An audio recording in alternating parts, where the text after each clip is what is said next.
What's up guys, this is Coach Zach from CrossFit Palm Beach. I'm with Coach Andrew, and what we're going to talk about today is just a little something that I put together for myself. I know I see with a lot of our members, something that I go through and I've gone through for a while, and that is getting myself and my tissue completely prepped to do overhead squat, snatch, clean and jerk, anything like that where you're squatting or going overhead. Things that just get really sticky, really tight. It's a problem that I've had, so I put together a protocol that helps me get into it really, really fast. So we're going to go through the 5 things that I do, and this is something that now that I've memorized it, I can do it really fast. About 10 minutes it takes me, maybe 10, 12 minutes, and I can get through the whole thing and I can get into my workout as quickly as possible. For you guys, this would be something that'd be really good to do 10 minutes before class, in addition to the warm-up that we already have prescribed for the day. All right, so the first thing I do is a hip flexor band stretch, okay? The second thing is a squat band complex, which we're not really gonna show today, but there'll be further videos on that. The third thing is a rig assisted squat hold, which is really good. The fourth thing is crossover symmetry, also something we're gonna have further videos on. And then the fifth thing is a keg stretch. It might seem like a lot right now, but once you have a familiarity with the whole routine, I'm telling you, it goes like that. So the first thing I'm gonna show you here is, and I've got the big, strong, and super tight model for today. So he's gonna set up a band, usually a pretty tight band, one of our thicker bands. He's gonna set it up probably right across from his hip. What he's gonna do is he's also gonna get an ab mat. And so he's gonna attach the band to the rig, and then he's gonna put his leg, the leg that's going down on the band, or going down on the mat, is the one that's gonna have the band around it. It's gonna come right behind his glute, right where like the glute and the hamstring kind of meet, and it's pulling his hips that way. So it's really getting some good extension through the hip.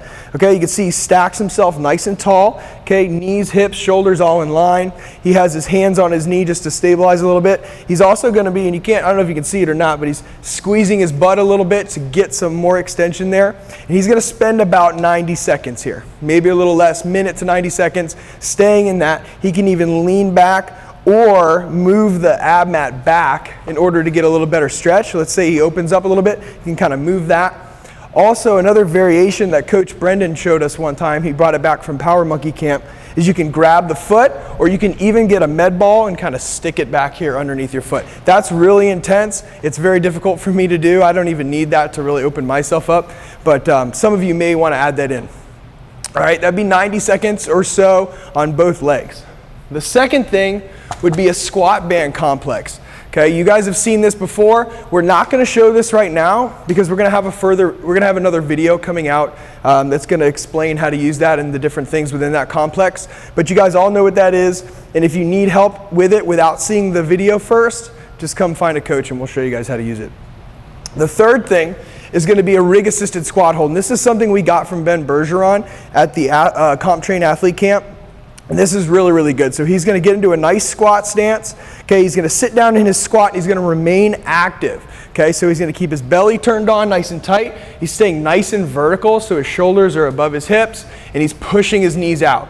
The next thing he does, and this is really important, is he's going to slide forward as much as he can. Okay, so he's really coming forward into his toes and working those knees out. Maybe not ideal during an actual workout, but while he's warming himself up, this is going to be really good to figure out what's tight, what's sticky. He's holding onto the bar here, so it keeps him nice and vertical. He could even move around a little bit, kind of feel it out, see what ankles are tight, what hips are tight. He could even push his knees out a little bit if he wanted to, something like that. This is a great diagnostic tool to see what's not opening up, what's really tight, and he can use this to figure out where he needs to go next with it. Okay, I would spend a good 90 seconds there, maybe 2 minutes, feel it out. The next one would be a keg stretch, and you guys have probably all seen this before. Oh, excuse me. Sorry, crossover symmetry. So the fourth thing with crossover symmetry, I do 5 reps of every single exercise on the activation side. So if you're looking at this here, it shows everything that we have. There's a strength side, there's an activation side. Okay, you're gonna do you're gonna do 5 reps at each one for that. And we have a separate video coming out very soon that'll show you how to use all that. The fifth and final one I do, and I spend a good 90 seconds to 2 minutes here, is a keg stretch. So he's gonna take a barbell, he's gonna line it up or lay it on the floor. He's gonna line a foam roller up parallel to the bar. So he's gonna lay his thoracic spine over the foam roller, and then he's gonna grab the barbell behind him. And from here, he's just gonna start working down, or excuse me, up the back, okay? And he might even move the hips up and down. He might move up and down here, wherever he feels really, really tight, keeping his grip on the bar, keeping all your fingers around the bar, and then he'll push his head through. So he's really trying to open up that T-spine, get ready for a very good position. I would say for most people, the T-spine being really, really tight and immobile is a huge factor in why overhead squatting is really difficult, along with a couple other things, but this is usually very, very tight, right? We get rounded, we're texting on the computer, we're at the desk. This is something that you really need to get working, and this would be the last thing that you go through right before you go into our class warm-up. Okay, so now if you're somebody who's really, really tight, really struggles with these types of things for overhead squatting, snatching, and such, now you're totally ready, everything's prepped, now you can jump in the class and get into the workout and feel like you're gonna have your best day squatting. All right, thanks.